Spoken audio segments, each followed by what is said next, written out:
When reviewing the examination answer sheets, I was surprised to see a blank section on pediatric dentistry from one of my top students. Curious about why, I called him in. As he was approaching my office, I watched him greet everyone with courtesy. When I asked him why he skipped the question, he admitted difficulty connecting with the topic, making recall during the exam tough. Next, I inquired about the way he greeted everyone. He explained it was a long cultivated habit. Respect that was instilled in him since his school days now came naturally, without any conscious effort. Interestingly, the question that he had skipped was to define habits with examples. During our childhood, we cultivate habits that become a part of our lives. These may be beneficial, harmful, or neutral. In this video, we are going to discuss oral habits. Let's start by defining the word habit. Bauscher OC defined habit as a tendency towards an act or an act that has become a repeated performance, relatively fixed, consistent, easy to perform, and almost automatic.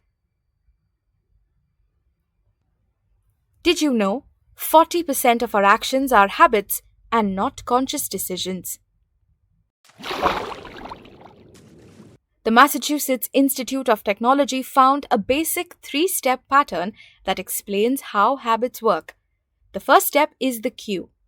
This is a signal that tells your brain when to start a habit. The second step is the routine, the habit itself, which can be an action, feeling, or behavior. And the final step is reward. This is what your brain uses to decide if the habit is good for you or not.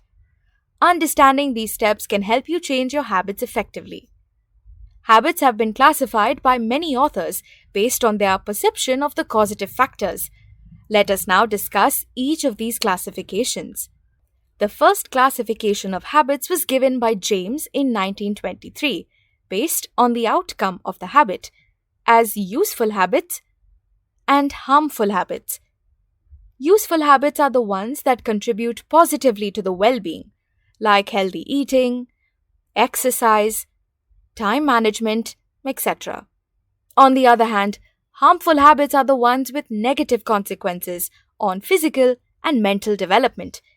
They often provide short-term gratification at the expense of long-term well-being.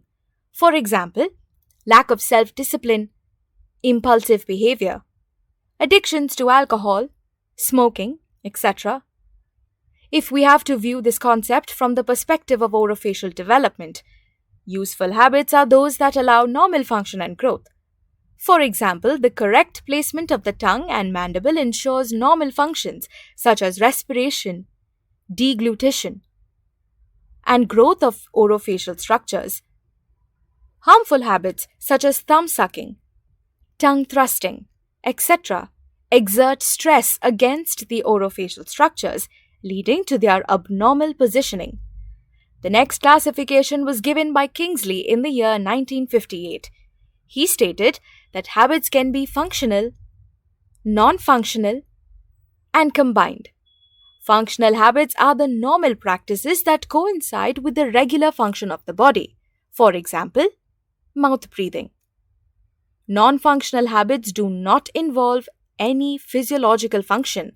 For example, thumb sucking.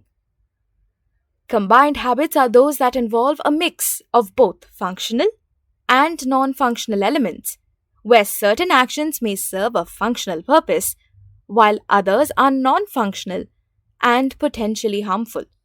For example, nail biting, pencil chewing, etc. Moving on to the most accepted classification of oral habits given by Morris and Bohanna in the year 1969, based on the exertion of the pressure on the surrounding orofacial structures. These are the pressure habits, such as thumb sucking, tongue thrusting, lip sucking. Non-pressure habits, such as mouth breathing. Biting habits, such as nail biting, pencil chewing, needle holding. And postural habits, such as head rest, chin rest, etc. The next classification of habits were given by Klein in the year 1971 based on the psychological influence as empty habit and meaningful habit. An empty habit is a meaningless habit that can be treated easily by a dentist using reminder therapy. For example, habitual tongue thrust due to open bite, mouth breathing, habits cultivated by mimicking or as a compensation mechanism. On the other hand, a meaningful habit is one with a deep-rooted psychological problem. For example, bruxism, thumb sucking, etc. Moving on to another important classification of habits given by Finn in the year 1987. This is based on the use of habits as a retreat for stressful situations.